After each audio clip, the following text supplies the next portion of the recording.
Hello and welcome to the live podcast, Win More on Purpose. Today we have Luke Frazier with us on Marketing is a Waste of Money, Proven Methods for ROI-Based Marketing.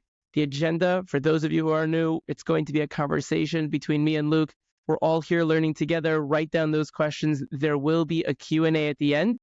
For those of you who are here in the room, it is a live podcast, so you can put into the chat where it is that you're coming from today, what is it that you're focused on in your business, or what is it that you do. And for those of you who don't know me, my name is Yaacov Steinberg. I am a sales coach. And when I first went full-time into the sales coaching space about 4.5+ years ago now, I noticed very quickly people were able to build 6, 7-figure businesses on their own. They're good at what they do. They're passionate. Some point along the way, they learned how to speak to people. But they'd hit this glass ceiling, either because they were making it up as they went along, which is only going to get you so far, or they didn't want to be that stereotypical used car salesperson, sleazy, pushy, having people buy things they didn't even need. And that's where I came into the picture, helping people to have the right mindset, techniques, skills, and really having that confidence and clarity to knowing who they needed to speak to, where they were going to find them, what to say, how to say it, and take their businesses to the next level. I've had the pleasure of working with quite a number of pretty well-known people on LinkedIn, whether it be Chaya Fishman, Hudi Bloch, Hudi Greenberger, or Eli Bosch. And thank God, the clients that have worked with me at the 6-7-figure realm have been able to grow by even 50% in the first 60 days of working with me. Those that have worked with me at the 100K realm, give or take, have been able to grow by even 150% in the first 60 to 90 days. And those solopreneurs just starting out, even only at 4K a month, have been able to grow by even 200, 240% in the first 45 days. Luke, really excited to have you. Tell us a little bit about what it is that you do, and let's get this show on the road.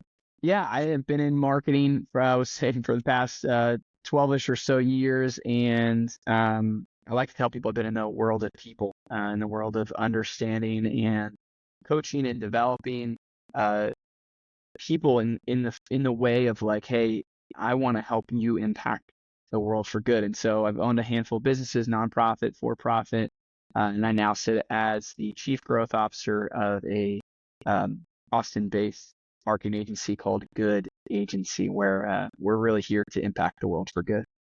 Amazing. So I'm really excited about our conversation today. I think marketing is something that so many people know about, but they're not really sure exactly how to do it in the right way so that they're getting a return on that investment. And I think the first question most people would ask, we call this marketing is a waste of money. And I think the first question would automatically come to our minds is, why is marketing a waste of money? We titled this a little bit facetiously, in the sense that this is what we hear often. And when I talk to a lot of prospects, so I'm in our sales role. I've been selling marketing for years. I've talked to a lot of people who have found it's a waste of money for them, and who have unfortunately been in scenarios where they're paying thousands of dollars a month to an agency, and they have no clue where that money is really going.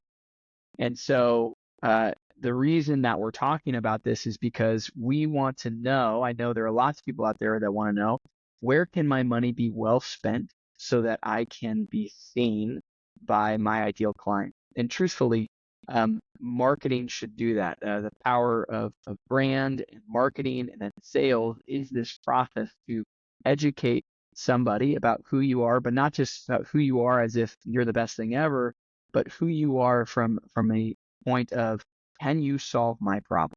Can you solve the problem that I'm dealing with? And so really what we're centered around talking about today is some of those practices. And we don't really mean it to be like this clickbaity thing that we're going to solve all your problems or generate 2,000 times X your current revenue. Right. But here's what I do want to kick us off with.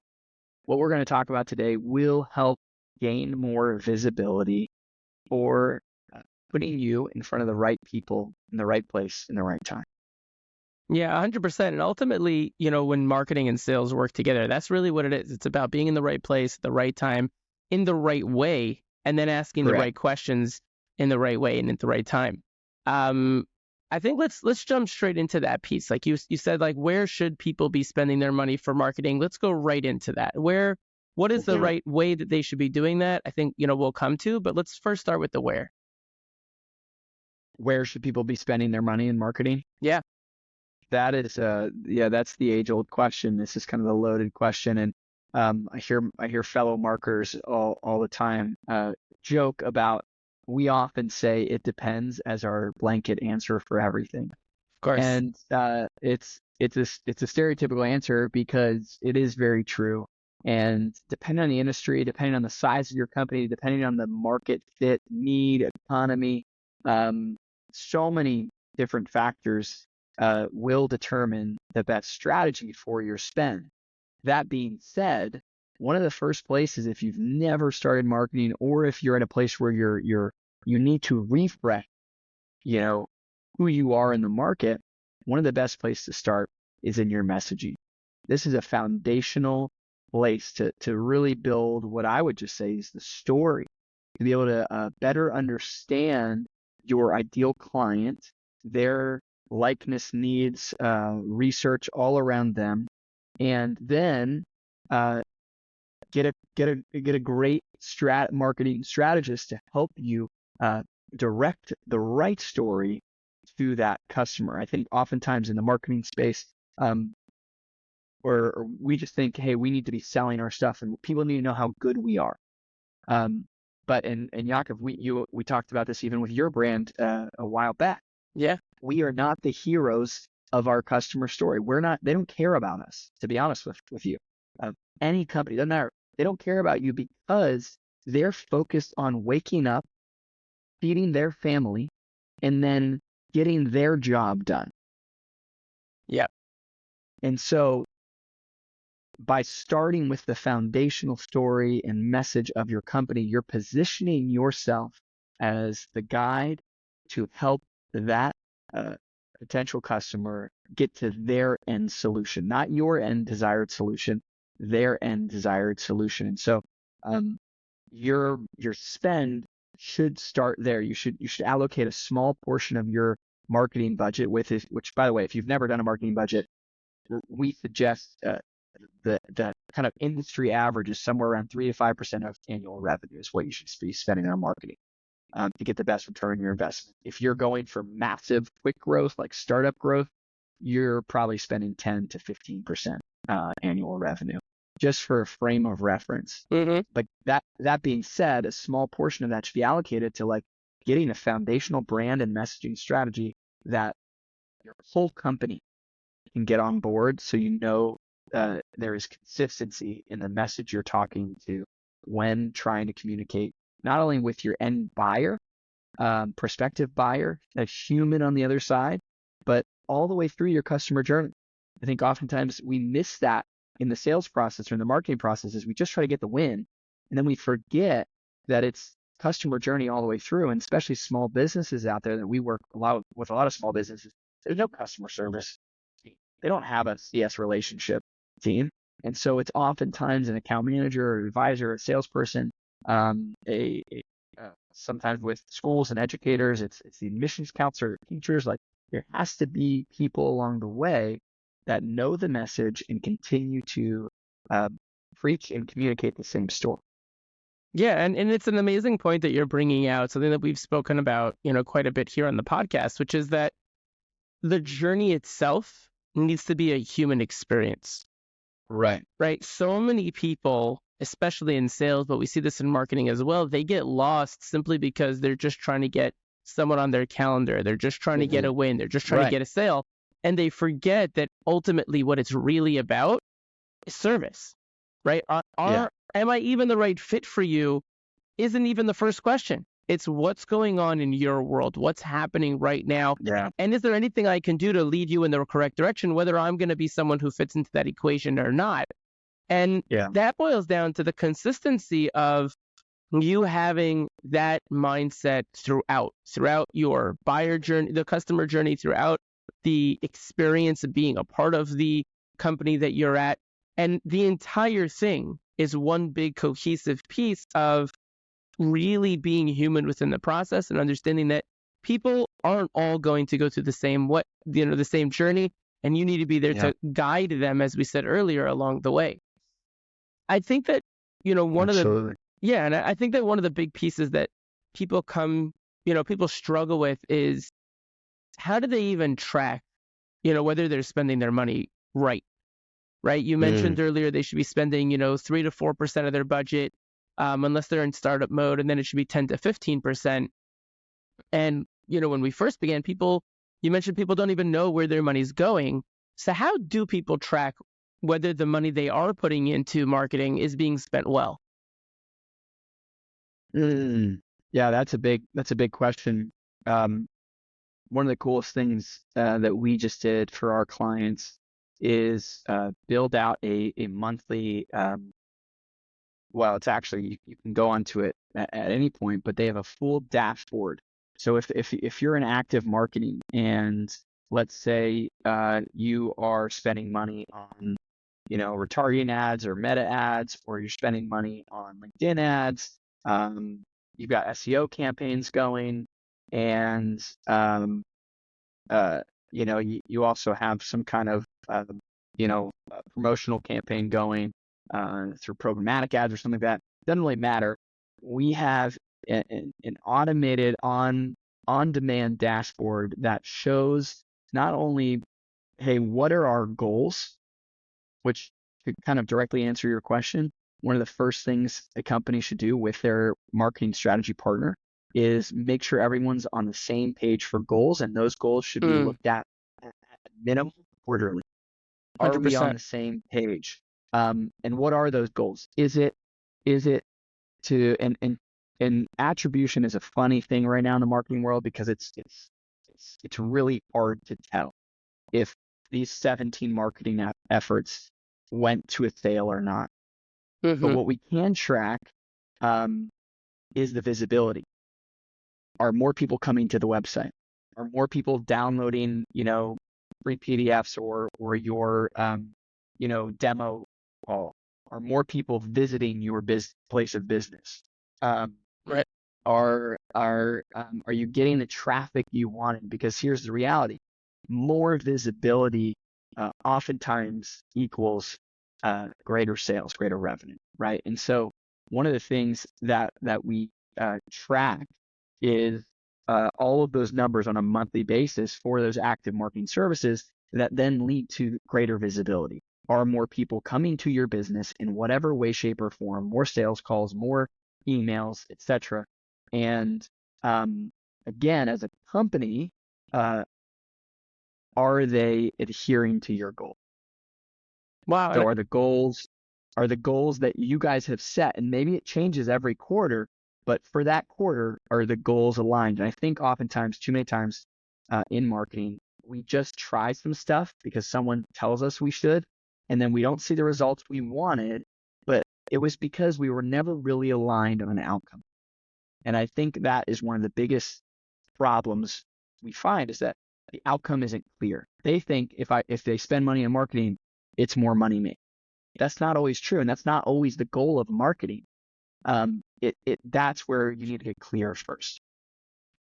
Right. It's a very important point that you're making here because ultimately it's about people seeing you, right? It's about people realizing that you're around, that you're here, and that there is someone to talk to that could potentially help them with whatever the issue they might be dealing with. Mhm.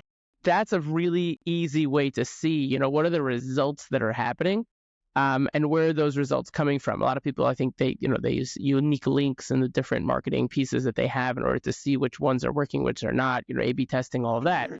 But ultimately, it's exactly what you're saying. It's about visibility. Are you actually getting tangible results that you can feel, touch, see? And that's a really important, piece to know whether or not your marketing is moving in the right direction. Yeah.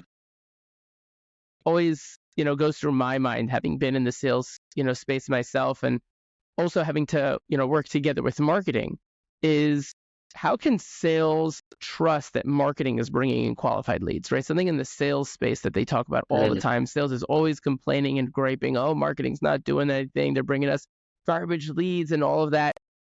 How can we answer that question of how can sales trust that marketing is bringing in the qualified leads that are necessary? That Uh, yeah, this is always the funny kind of question, and I think can always be the tension. Look, the same thing is really true. Well, honestly, if every time the salesperson picks up a lead from marketing, um, and they the buyer is qualified, they're the decision maker. The buyer has, you know, the right amount of money to spend. Um, they're in the right seat to actually buy, meaning the time frame is correct for them, right? You just go through the very typical sales qualifying things. Well, that's how you can trust. And if your marketing team's not bringing you those qualified leads, well, then hey, it's back to the drawing board. But here's the thing: those two uh, positions should not be separated. And I I um I think the sales versus marketing conversation, as far as I've seen it, is just it's drawn out and it's Well, tired, and we should get over it at this point. Um, and well said. I mean, and maybe I'm just a little bit of like a eternal optimist, and I keep away from those conversations because I think they're ridiculous. Because I Sure. am literally on the sales and marketing side, Mm-hmm. and so I see the beauty of both.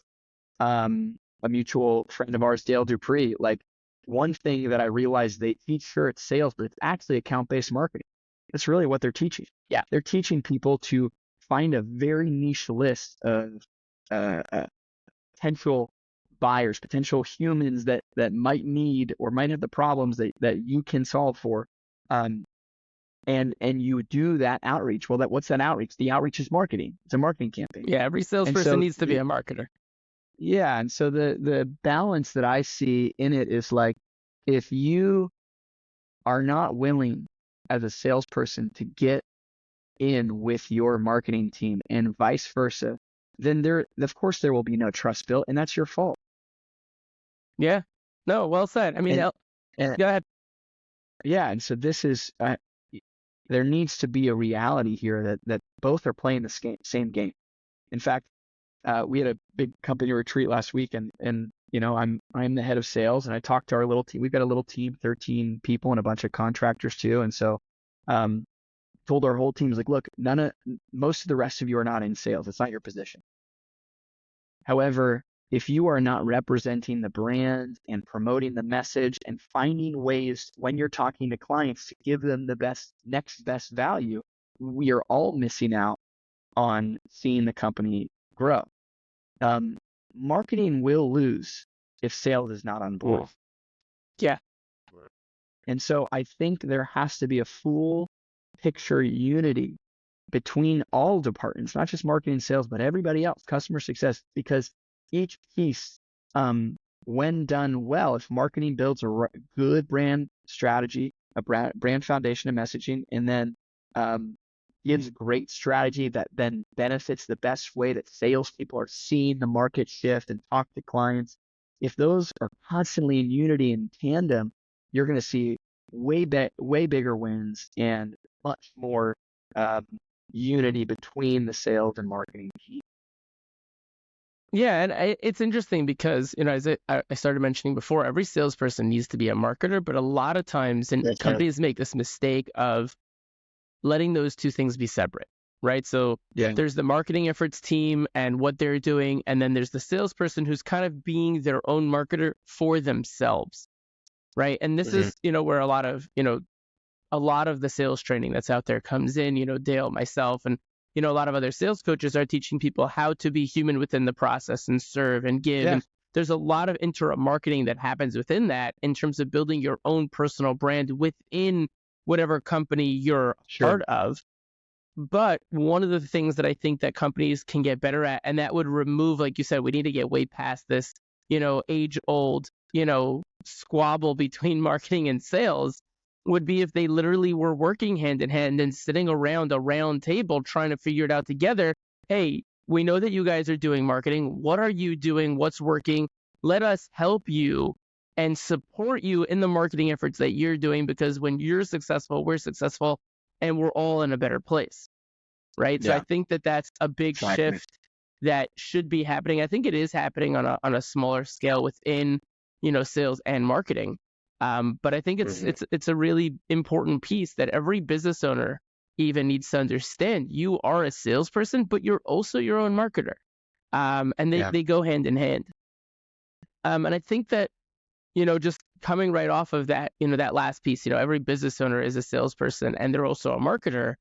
So many business owners wonder, especially freelancers or solopreneurs, they wonder where should they be investing their time within marketing, right? And there's a secondary piece of this question I'll come to in a minute, but where should people be focusing their time? You mentioned earlier, we spoke a little bit about money.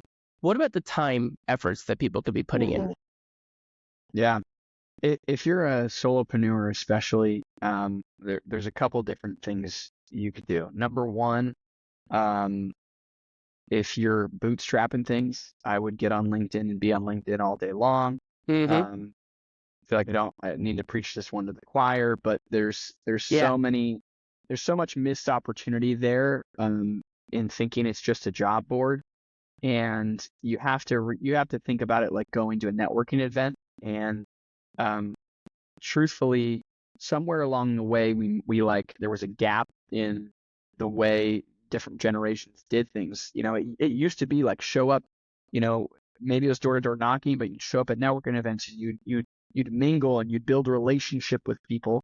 And then for some reason it went to like, well, we're all digital, people sending out mass emails, going onto LinkedIn, just being like, hey, I'm here. This is the service I provide. Are you interested in buying? Like, that does not work. What does work is the old way of doing things in the digital space now. So utilizing LinkedIn, I was just on a webinar 30 minutes ago with a company called Comsor that does what they call go to network strategy. It's kind of like their whole thing is connecting people and helping people build relationships so that you can build pipeline. And I think if you're a solopreneur, get into the LinkedIn space and do it to build tons and tons of relationships, not just with prospective buyers, but with people they're connected with, and build relationships with them. Get on coffee chats, get into groups. This is, to be honest, whether you're a solopreneur, a billion-dollar business owner, you should never stop this. I radically believe in that aspect, because you never know. Could be your next hire, could be your next referral, could be, maybe it's not your next client, but it's you can connect with somebody who knows someone else, and so you just cannot miss on that act of generosity. You can begin there. If you've got a little bit of money to spend, I'd spend it on really clarifying your message. Clarify your message. If you don't clarify your message, you will ultimately lose, because you're confusing people about who you are, what you're even selling in the first place. And oftentimes we hide behind cute language. We think, oh, well, we're going to be different in the market, and so we say it in some fancy, cute way. And when in all reality, no one cares. And I can tell you no one cares, because I can just look at the traffic to your website or the traffic to your LinkedIn or your inbox, right? And so building brand really matters. Building strong strategy really matters. The look, the feel, the sound, the tone, the message of your brand. It becomes the heartbeat of why people want to even join you if you continue to grow. And so if you've got a decent amount of money to spend after you've done, work on messaging and brand foundations, make sure you've got a really great website that reiterates that message, and that helps drive traffic with good SEO campaigns. And again, depending on the industry, it might depend where you go next with that, with ads or LinkedIn spend or email campaigns or AI, list building, things like that. Like, all of those things are great. But those are elements that I would really spend some time on. And then I'd really even look at more account-based marketing practices, where you are spending some money and time building really clarified lists, smaller lists that you can do some creative outreach campaigns to. You can send, if you're a Dale Dupree Sales Rebellion fan, you could send crumple letters. You can send creative postcards. I used to send these postcards and video campaigns, and they did really well with people. I actually am currently working with a prospect on closing that I did a remix of the wonderful song "Hey Ya" by Outkast, in reference to their business, and there's a backstory there. I did tons of research and backstory and effort, knowing that this guy used to be a musician, music producer, and all these things, Wow. and so we're coming on to our second meeting tomorrow, hopefully to close the deal. And so these are there are ways to spend a ton of money and spend not so much money to get to the people, get in front of the people that would ultimately need your services. And so all of these tactics, all of these tools, they're all going to work. But as far as a individual's time and effort, you're going to need to be the person out there networking, out there building relationships. And from a marketing perspective, I would spend a lot of my time there. Go build relationships, because especially if you're starting out, no one's going to know about you. And so you need to build relationships, comment on other people's posts in network, share posts just about, industry thoughts, or even about yourself that are going to help people, empathize with you. The reality here, all of what we're talking about, we're doing it for one reason, and that's to build trust with a potential buyer. That's what marketing does. It builds trust. You get visibility to build trust, to then ultimately get someone to buy if they're the right fit. Right. And how to build trust, all of the things we're talking about, is done through authority and empathy. And those are the things that I think people need to focus on in the early stages of marketing. Yeah, and you're 100% right. I mean, ultimately, LinkedIn is an ongoing networking event that's online 24/7, 365. You could choose to go over to anybody in the room, strike up a conversation, and build a relationship, right? At the end of the day, we're not, one of the things that, Dale speaks about all the time, you're not here to set a meeting on someone's calendar. You're here to earn their time. That's really why we make any type of outreach when it comes to marketing, when it comes to sales. And ultimately, LinkedIn is an amazing place, and it's a tool to be able to use and utilize to get in front of people, right? Like any type of, medium that'll allow you to get in front of your target audience, or those that are in front of your target audience, right? I always tell people there's two ways to utilize LinkedIn. One is direct to your client, and the other is who's in front of your client. Are they on LinkedIn? And they could potentially put you in front of people. There's so many people that I've spoken to, they're like, oh, my clients aren't on LinkedIn. Okay. But are the people that are the vendors or the clients of your clients, the people that have relationships with your clients on LinkedIn? They're like, yeah, then you should be on LinkedIn. Right? Because sometimes that's even more powerful than going straight to the client, because they're in front of many clients, right? Especially if they're in a vendor position. And ultimately, like you said, when you have any type of money to invest, messaging is so important, because it's how we communicate. It's when you're going to speak to your potential client. It's how you might put together something like a first touch point, a crumpled letter, any of those types of mediums. That's going to come down to what is the message you want them to get from that piece of interrupt marketing or marketing in general to get their attention.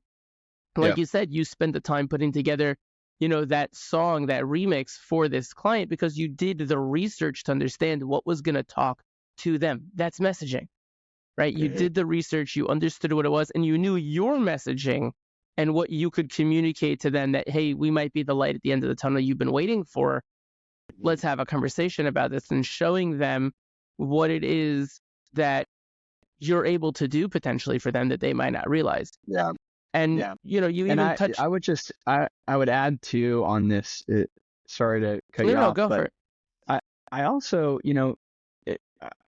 I wouldn't sleep on the in-person events, by the way. Like we are such in a quantity stage of marketing for some reason in our society, that's like just blast out, do another email blast, do another, cold outreach campaign, like just do another one of the, and that's cool. But we're also in a day and age where there's so much available information online that most prospects are probably going to do their research on you and a handful of other competitors before they even come to you to make their decision anyway. And so, yes, sir, getting in front of people On LinkedIn's a great place to do that. But if you can get into in-person networking events, local chamber of commerce, speak at different events, and just start again. It's another. It all goes under the umbrella that good marketing builds great relationships. Yeah, 100%. And I think that it's important that you're pointing that out because, I was actually just speaking to a client of mine today about, utilizing events. And last week there was an event that I was speaking to, a couple of clients about that they were going to be going to. And so many people, I think, miss out on this opportunity of really understanding the power of a handshake, the power of meeting someone in person. I've said it multiple times on this podcast, the fact that there's 5 levels of communication. The highest one is when you're in person. There's that aura, the energy, you have all the cues that you could possibly want when it comes to communication and really building a relationship. It's fast tracked as soon as you're in front of someone in that type of way. And yeah, it might be a little bit of money, but ultimately, there are plenty of things that you could do that don't cost any money, right? You mentioned earlier, if you don't have any money to spend, focus on LinkedIn. You could also focus on in-person events that don't really charge an entrance fee. You mentioned local chambers of commerces, and there's all types of groups that people have when it comes to helping each other out and just getting to know each other, especially local groups and stuff like that. The power of those types of things, because then you're creating a relationship with someone who wants to do good for you, like any good human being, right? We want to help each other out. So I think that's an important piece as well. Especially if you're looking to grow and build more and more relationships. We keep coming over these different pieces of the fact that within marketing and also within sales, we're trying to help the customers with specific problems or pain points, some might call it. And I think that one of the things that business owners or freelancers struggle with is how do they identify the customer problems when it comes to their marketing? How do they go ahead and really delve deep into that type of information so that they can come across in their messaging touching on those different pieces? Yeah. This is a process. Oftentimes you're not going to have the answer right out of the gate. And oftentimes I think the answer that you think it is probably not the right answer or the right variation of the answer. One of the things my CEO now, Clay, often jokes about with people is like, you cannot read the label when you're inside the box. Wow. You know what I mean? And so when it comes to identifying customer problems, I mean, this one sounds really silly, but just ask them. Yeah. I even do it from a sales perspective in my discoveries now. I build rapport by just starting to be relational, talk to them about their family, their weekend, their travels, like their day, what's going on, what's on the wall behind them, what kind of coffee did they drink today. You do these icebreaker conversations to, again, garner that empathy with somebody, to break down walls a little bit, so that you can ask, hey, like, what are the things you're struggling with right now when it pertains to revenue growth, when it pertains to visibility? Are your salespeople getting the right quality leads right now? If you're a solopreneur, you can still go through this process with prospective clients. Heck, find someone who 100% wouldn't buy your services, but like is using somebody else, and that just ask and build relationship with them, network with them. Hey, when you were looking for this service, X service, or good, what kind of things were you thinking through?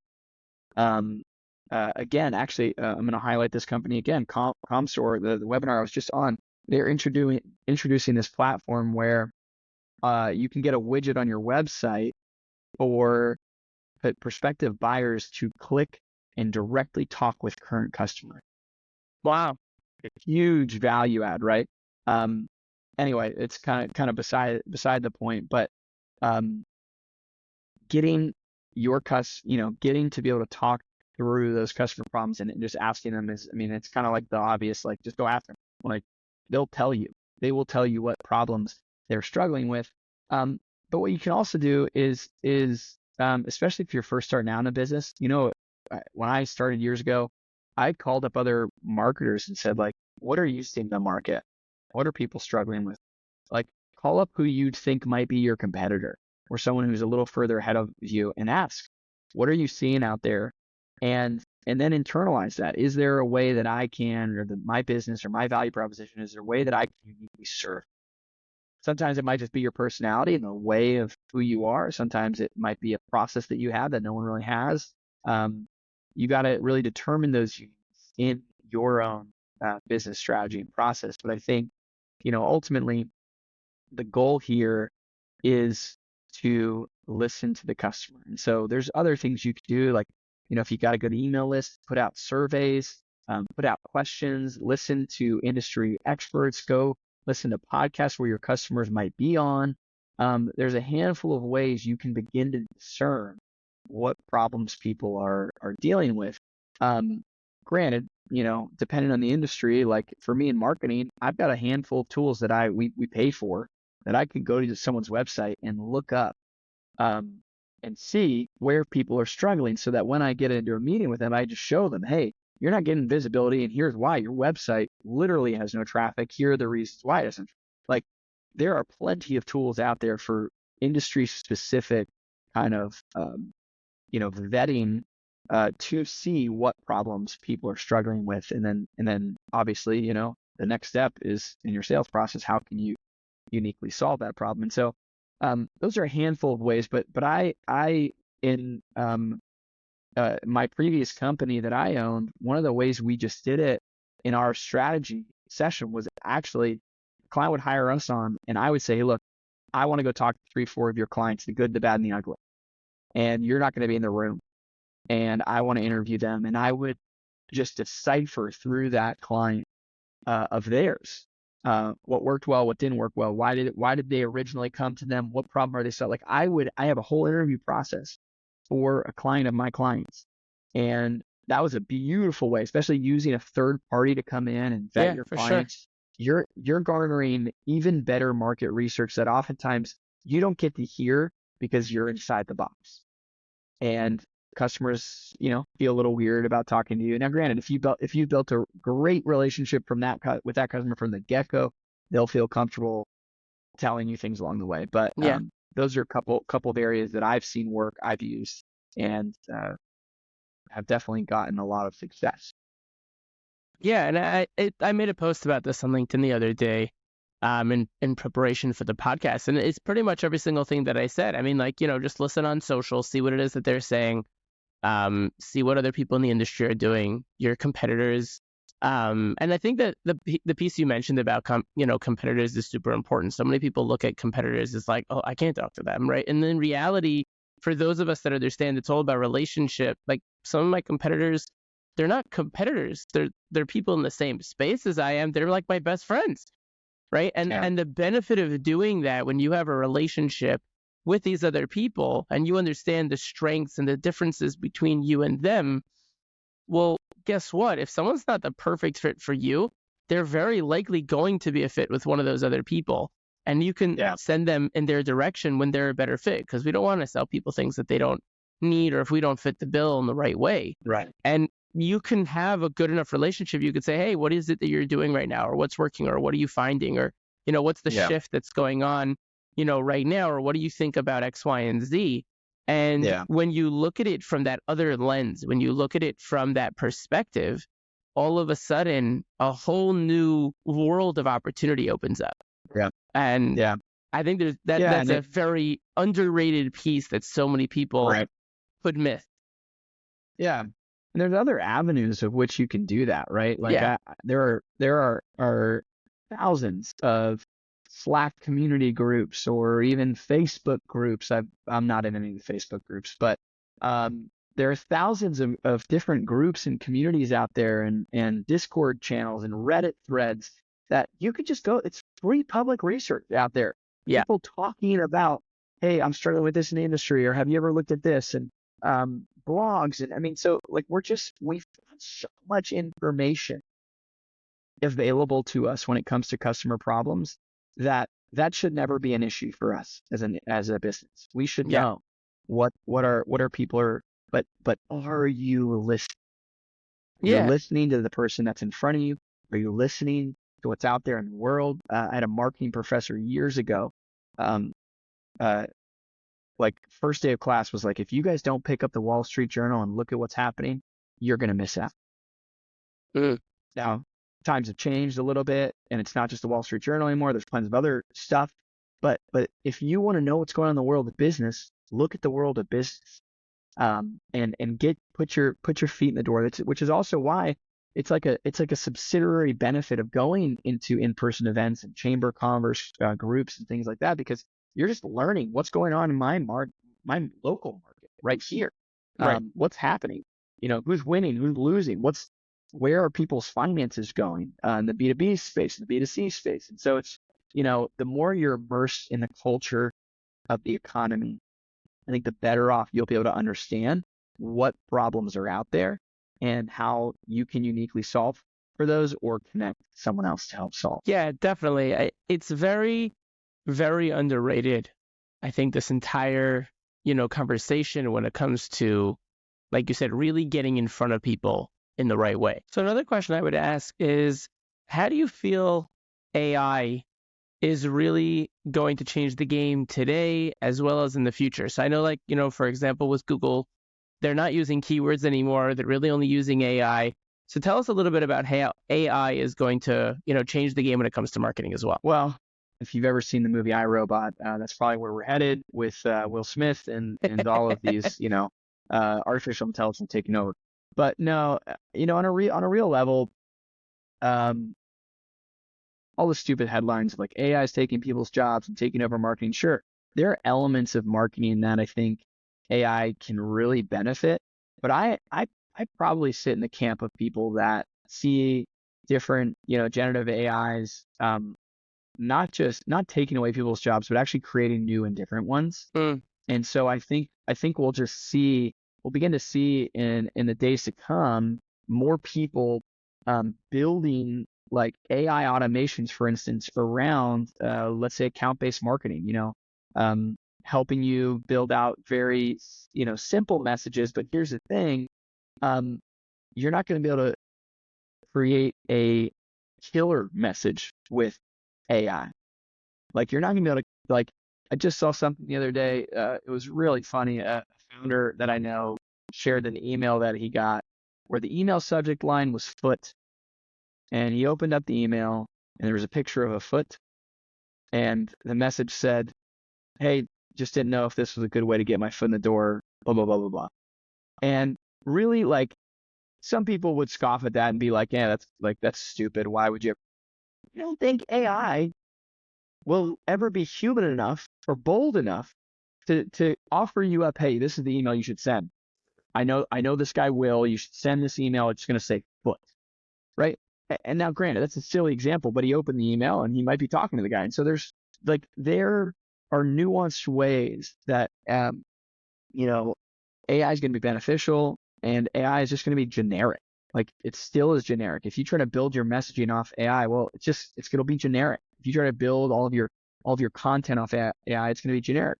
But if you need someone to like cut a quick video after your long form video after you do a podcast like this, please use an AI tool. Like there are Right. plenty of them that work out there. But you will likely, I imagine they'll get better. But right now, if you've got the money and can afford it, I'd pay someone else to do it who knows you and knows your audience, because they can break up pieces of content way better than, someone in AI can. And so there's just a balance to it. I think you just constantly have to, as a business owner, as a marketer, as a salesperson, you just kind of constantly have to evaluate your although your time, your resources. What are you willing to invest, and then what quality do you want? Because although I do think AI is increasing in quality in different areas, um, it's there are still human elements that can't be replicated, and human intuition that is a little harder to replicate in this process. But when you're doing a lot of mass outreach and you want to have certain campaigns, like it's like getting a turbo engine instead of just getting a horse. Yeah. I think there are some things that are really beneficial and I love. There are elements that I'm rather have a human do it. Yeah, and ultimately, I think one of the pieces that people don't realize is AI, for the most part, is going to be utilized by people who are in the Yeah. same space that are just getting really good at that, and that's where it's going to play a role, right? It's not going to completely Yeah. take over in any which way, shape, or form. And in most of these different, pieces that people are talking about, like for myself, even I might use AI to help me to, structure a piece of content, or like you said, edit, a long form piece of content to get clips. But then I got to put my own flair on it. I got to, put my personality Yeah. into it, and I got to tweak it and change it because it's not going to get it right in that way. It's just not. Right. It doesn't have that emotion. It doesn't have that, innate Yeah. understanding that human beings do about each other. And therefore, it's not going to, really hit the nail on the head, as it were, to really get it in that first shot. Yeah. Yeah. Um, Absolutely. I think the last question, as we go into Q&A, if someone is starting today, what's the first thing they should do when it comes to marketing in order to, build their business up? Yeah. Yeah. I mean, we talked about this a little bit earlier, in some way, shape, or form. If you're just starting a business, I would absolutely try to understand your buyer. Mm. Ultimately, this isn't just a marketing tactic; it's a business strategy tactic. Know who you're selling to, know your buyer, know what they want, what they need, identify their problem, just like we talked about. And once you feel like you have that clear, um, identify what your 3 or 4 uniques are that kind of fill into your value proposition Mm-hmm. to help build out a very clarified message that is created around the fact that your customer is the hero. They're the hero of the story, and you're just a guide. You're the Gandalf to the Frodo, you're the Yoda to the Luke Skywalker. Like that's how your business needs to be established, Mm-hmm. and that's how your message needs to be established. So once you establish your clear ICP, your clear message, then you can begin with your marketing tactics. That being said, if you're just starting on a business, like be willing to iterate a lot, to adjust Yeah. a lot. Um, but don't do too much of that early stuff that I just talked about, where it halts you from beginning. Like you've got to start, and you have to start somewhere, and you've got to start talking about stuff. In the early days of my own business, I got on LinkedIn and just talked in front of a camera and posted some video, Mm-hmm. and it's not like I had much to base off. And I always said, well, I'm industry agnostic and I serve really anyone, and we all say that, but the reality is, you've got to start somewhere, and then as you go, you might realize, hey, I'm actually depending on the service you provide, I might be a better market fit for this other, ICP. And so let me actually shift a little bit and work on them. And you might find you work better with them, and you want to work better with them, and then maybe they have more, um, you know, more money to spend, right? And so you just have to be willing to adjust along the way. And so I think that is just another key is like hold whatever you've just built with loose hands, with a loose grip, and surrender that thing, and be willing to lean into what the economy can bear, right? Mm. And so that when I think about marketing, I also am thinking about overall business strategy and brand strategy behind what you're doing. So I want to start there, and there's a tension, especially if you're a solopreneur. I've been there. It's hard. Your tension of trying to balance that and changing too many times and just trying to get customers, and that's why you're overwhelmed, and that's why you hire someone like Yaacov or Dale Dupree or whatever, or even a marketing strategist like us. Like that's why you bring someone on, because you need someone who's dedicated in that space at some point in business. Usually it's for us, it's usually around that $1 million mark. It's like, oh yeah, we really need someone dedicated here for growth. For other people, it's different. And so start in those areas. That's amazing. Before I respond to that, we'll open the floor to Q&A. Anybody can put into the chat any questions that they have. And just in response, to what it is you're saying while we're waiting for those to come in, I think that it's extremely important, that aspect you mentioned about, just start. I think people really miss out on this idea of failing forward. right? You got to just begin. And yeah, there's going to be iterations as you go along, but in the beginning, just stick to whatever that messaging that you want or you think is going to work and give it a decent chance. It's like someone picking up the phone for the first time, making a cold call, and then saying, oh, it doesn't work. How many calls did you make? 3. That's not even trying, right? You got to give it a fair shot, and you got to be willing to fail forward. One of the biggest things that I think most, if not every single successful entrepreneur that I've heard speak has said is they weren't afraid to fail. They were willing to fall flat on their face, make a fool of themselves, and then keep moving forward by learning through those pieces. And that's not really failure. It's called learning, right? When you make a mistake and you learn from it, well, ultimately what you're doing is you're learning through that process. And I think that's extremely important. A question that we have over here is, so we spoke a lot today in terms of just a little context here. We spoke a lot about where to put in, money if you don't, understanding the customer's problems. This person's question boils down to positioning themselves or their company as the answer to their customers' problems. So how do they go about doing that?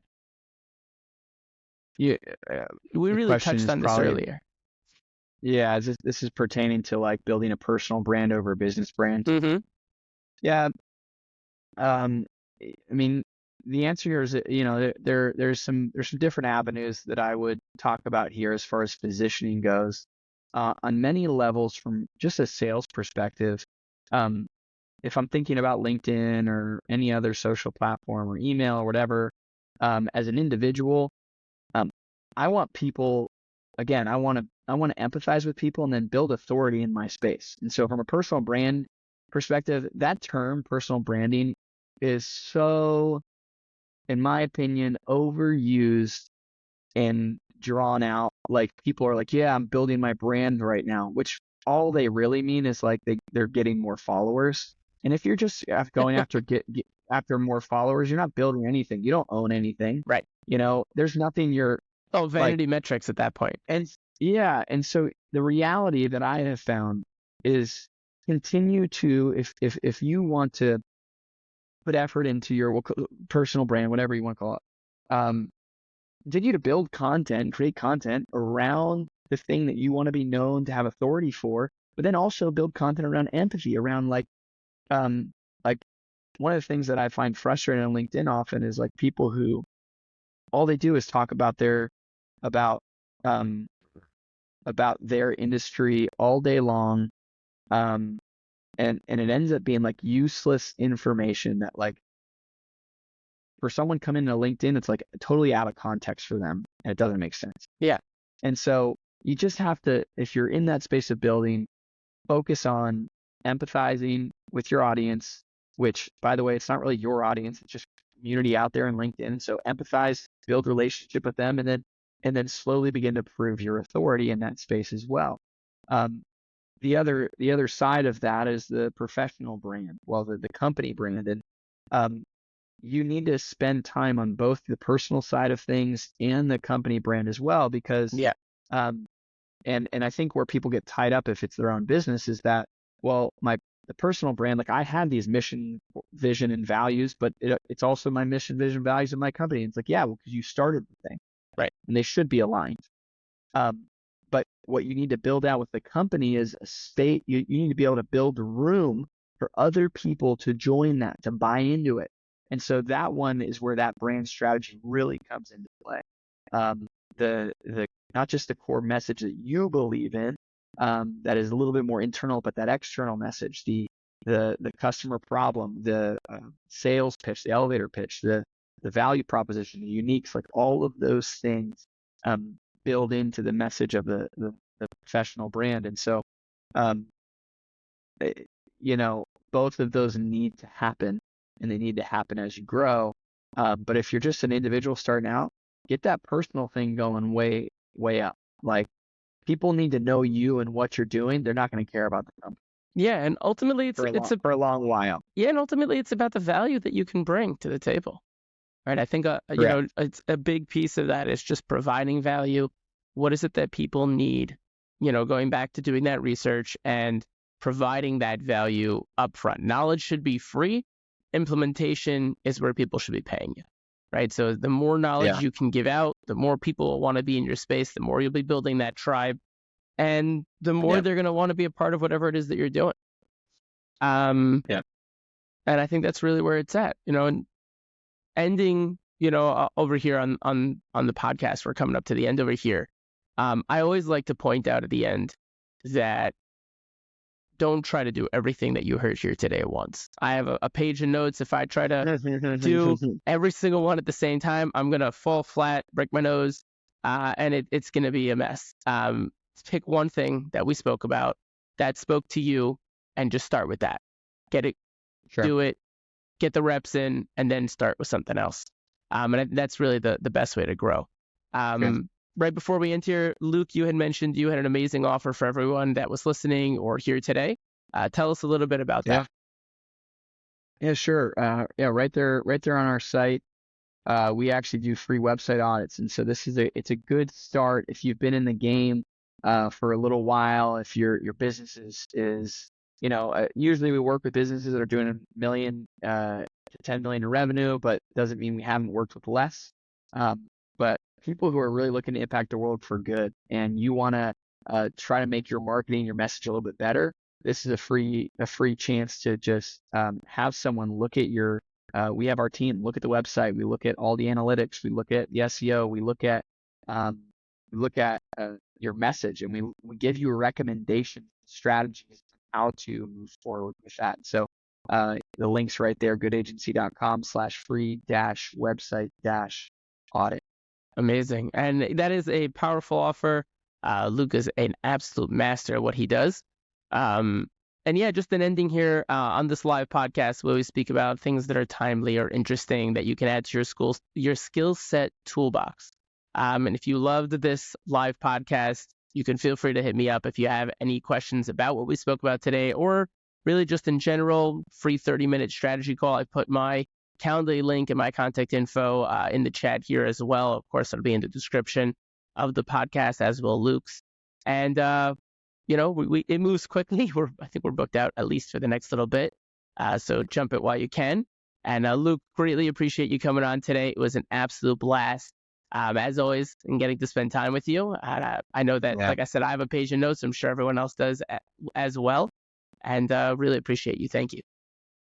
Yeah, thanks for having me. My pleasure. And to everyone else, thank you so much for coming. Have a great rest of your day.